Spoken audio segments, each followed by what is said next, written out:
Welcome to our introductory course on Eternalism, the divine philosophy of the eternal worlds. Unit 19, The Primacy of Existence, Part 1. In Unit 19, we will tackle the most critical gospel primacy issue, which has primacy, existence, or consciousness. The philosophical theme for this presentation will be of a threefold nature: reality, sanity, and clarity. We will include an existential proof of our position and highlight the dangers of ignoring these proofs. We'll start this unit with an assignment. Pause this podcast and take a moment for a philosophical walk with our philosophical stickman by listing at least 10 frustrations you've experienced over the past few days. This exercise will become important later in the podcast. By now, the question of which has primacy, existence, or consciousness shouldn't leave much suspense. So let's skip the buildup and jump to this meme that highlights the futility of defending the primacy of consciousness against existence. It's an impossible effort that always ends in checkmate, game over. The reality is, checkmate or not, the primacy of existence brings reality, sanity, and clarity, while the primacy of consciousness leads only to madness. Now let's see how 2- and 3-tier thinking, grounded in the primacy of existence, helps establish and reinforce this sanity and clarity. Let's begin with our 2- and 3-tier thinking tools, as illustrated here, to map things out and set the stage for our discussion.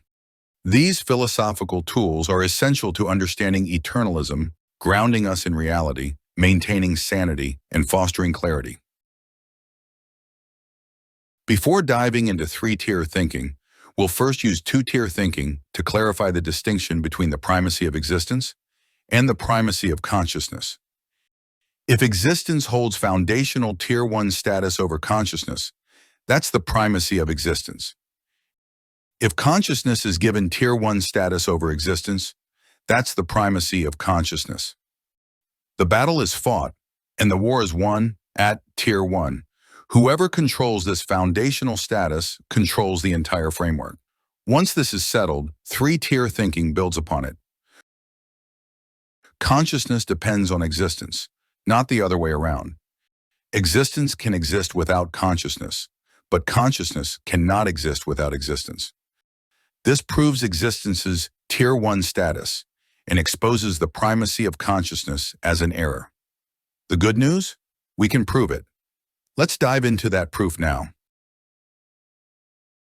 This proof of the primacy of existence brings us back to the assignment at the start of the podcast, where you paused to list at least 10 recent frustrations. Our philosophical stickman did the same. Here's what he came up with. I had a bad night's sleep. My wife is ill and needs rest. I'm out of eggs and milk. I have a lawn to mow, but it's raining. My car is out of gas again. I have bills to pay, and more coming. Everything at the store costs more. My knees hurt, and my eyes are blurry. My dog wants out, and it's still raining. It's late, and my wife is still ill. Now that we've looked at our list of personal frustrations, let's step back and see what it really proves. If the primacy of consciousness were true, none of these frustrations would exist, because our thoughts, desires, and will would shape reality instantly. Yet no matter how much we wish otherwise, bills still pile up, cars still break down, and bodies still ache. This isn't just a minor flaw in the primacy of consciousness. It's definitive proof that it's false. Reality pushes back. Consciousness does not dictate existence. It operates within it. With this in mind, let's expand beyond personal frustrations and look at 4 undeniable existential proofs of the primacy of existence, culminating in the ultimate proof, death itself.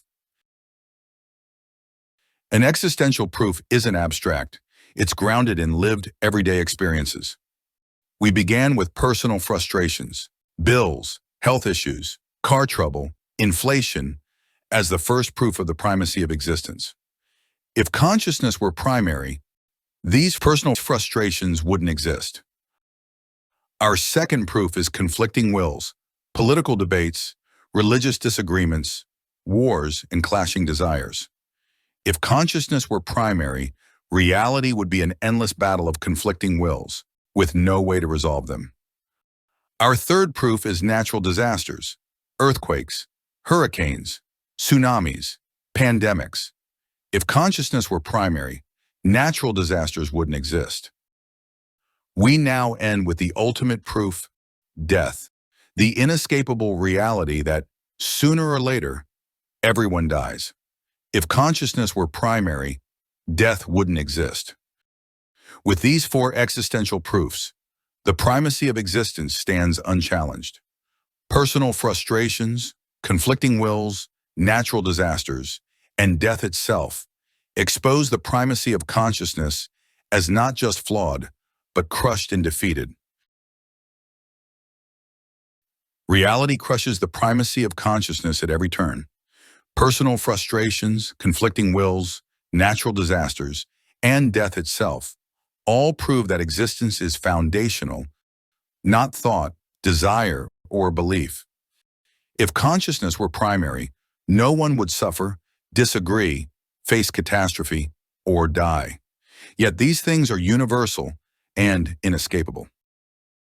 The primacy of consciousness isn't just wrong, it's madness. Reality is not derivative of will. Existence is tier one, absolute and non-negotiable. It's checkmate, game over. Does this mean consciousness is powerless? Not at all. But its place is not at tier one that belongs to existence. Consciousness doesn't create reality, it operates within it. Now let's map out its strong, derivative role through three-tier thinking. We begin then with the primacy of existence, where existence has tier one foundational status and consciousness has tier two derivative status. We then turn to the secondary context, where the primacy of consciousness does have validity, but it's a derivative tier 2 and 3 role, with consciousness playing the tier 2 pivotal role, wherein consciousness has primacy over existence in the contextual and derivative sense that it depends on existence and operates within it, not over it. Before we end this unit, let's ask ourselves a couple of questions. If it's checkmate, game over for the primacy of consciousness, why does the world still cling to it religiously, socially, politically, and personally at almost every turn? And again, if the primacy of existence delivers reality, sanity, and clarity, while the primacy of consciousness leads only to madness, then why does the world keep embracing the lie? Because illusion is seductive. The primacy of consciousness sells the fantasy that wishing makes it so, that feelings override facts, and that choices come without consequences. It promises effortless control, your will, your world, no resistance. But here's the hard truth. Reality, sanity, and clarity must be earned. Madness is easy. Just do nothing but wish. And when madness takes hold, when the lie crumbles under the weight of existence, there's only one move left. Force. It has to be. Because when reality refuses to conform, coercion, control, and power step in to make it. But not just any force, state-backed force. History has shown us time and again that when the primacy of consciousness mentality fails to get its way, it always seeks the power of the state to enforce its will. We'll end here and pick up this theme in Unit 20, where we'll examine the dangers of force when the primacy of consciousness mentality is imposed, not through traditional religious control, as in the past, but now through woke ideology and big tech censorship, both backed by the power of the state. This ends this Unit 19 presentation. Thank you for watching. Join us for Unit 20, where we'll continue our exploration of the most important gospel primacy issue of all, the primacy of existence versus the primacy of consciousness. Don't forget to complete the Unit 19 overview quiz to strengthen your understanding of the primacy of existence.